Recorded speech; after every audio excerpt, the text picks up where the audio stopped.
Today, we have what some might consider a refreshing look on the defending stance of abortion. Others, well, they might think quite differently. 51 years ago, Dr. Judith Jarvis Thompson wrote her infamous article, A Defense on Abortion, which is known for its take on permissible abortion. She addresses various topics, including the role of third parties, failed contraceptives, rape, and even consensual sex.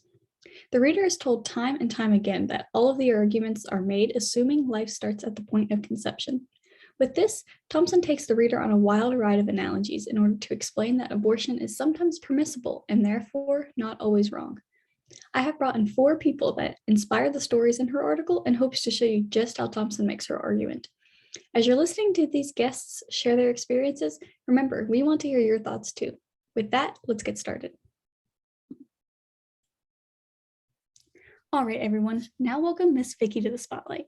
Thompson highlights her very unique situation in which she is stuck in a tiny house with a fastly growing child.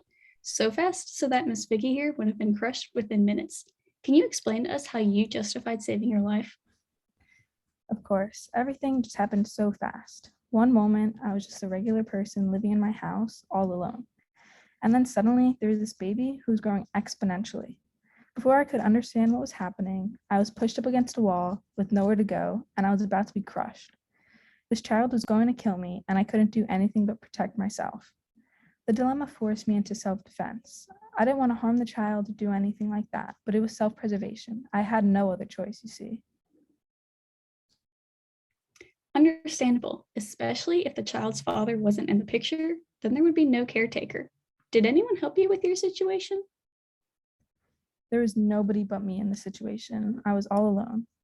There were bystanders who felt conflicted, but they chose to stay impartial, deciding between my life and this child's.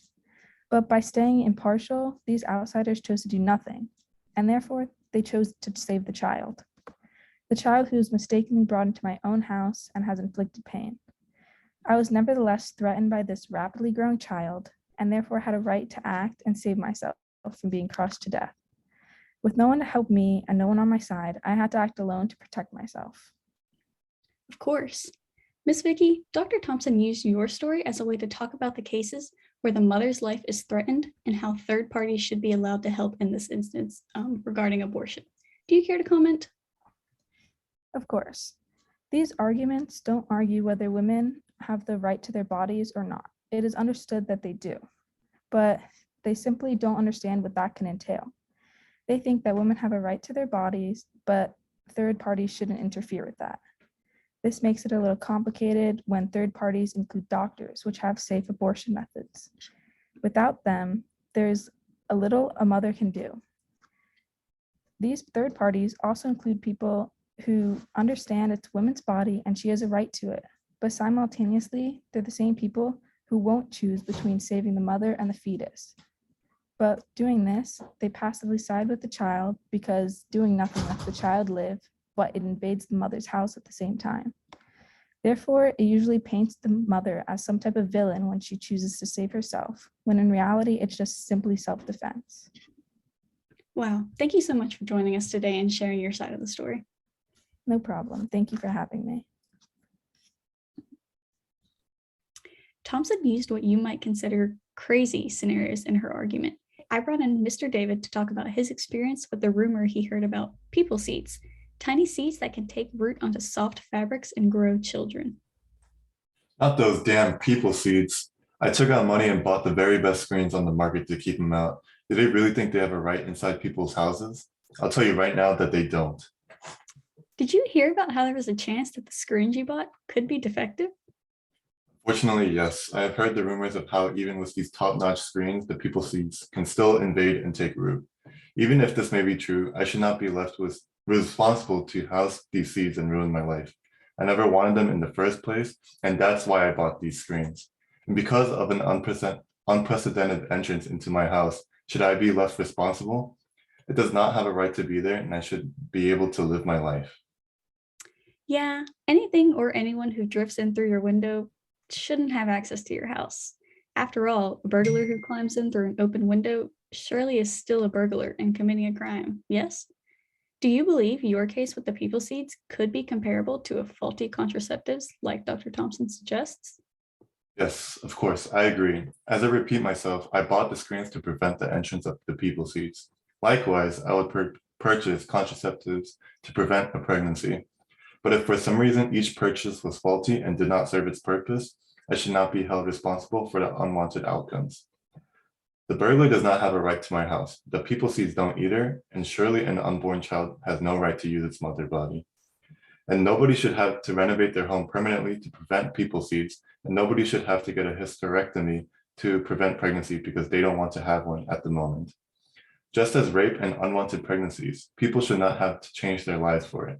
I strongly believe that with these circumstances, none of this is unjust killing, and people have a right to do what they want. Wow, thanks for clearing that up for us today, and thanks for joining us. No problem. Last and certainly not least, we have Miss Rebekah, our innocent woman, and Mr. Joe, the violinist. This is arguably the most influential analogy Dr. Thompson used. Why don't you guys introduce yourselves and your stories? Hi, my name is Mr. Music, and I'm a famous violinist. Not too long ago, I was told by the doctors that my kidneys are deteriorating. This is a fatal disease that will cause me to die soon if I don't find anyone to help me. Thankfully, the Society of Music Lovers found Miss Rebekah to be the only person with the correct blood type to help after searching through countless medical records.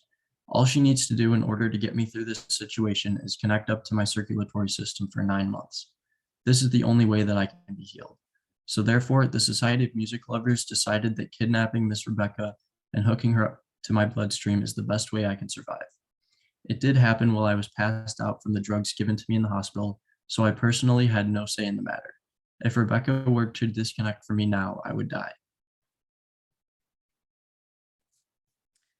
Hello, my name is Rebekah. In the public eye, I do not hold a special title like Mr. Music.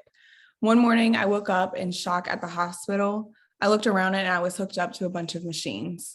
Although innocent, I have been kidnapped with the purpose of keeping Mr. Music alive for 9 months. I have not taken the responsibility for Mr. Music's life myself. This was a burden that was placed upon me by the Society of Music Lovers, because his life holds a greater value than mine. Wow, what a pickle this is. Now, of course, both of you have a right to life. Rebekah, why do you believe that you should be allowed to rid yourself of this burden of carrying Mr. Music's life? Certainly.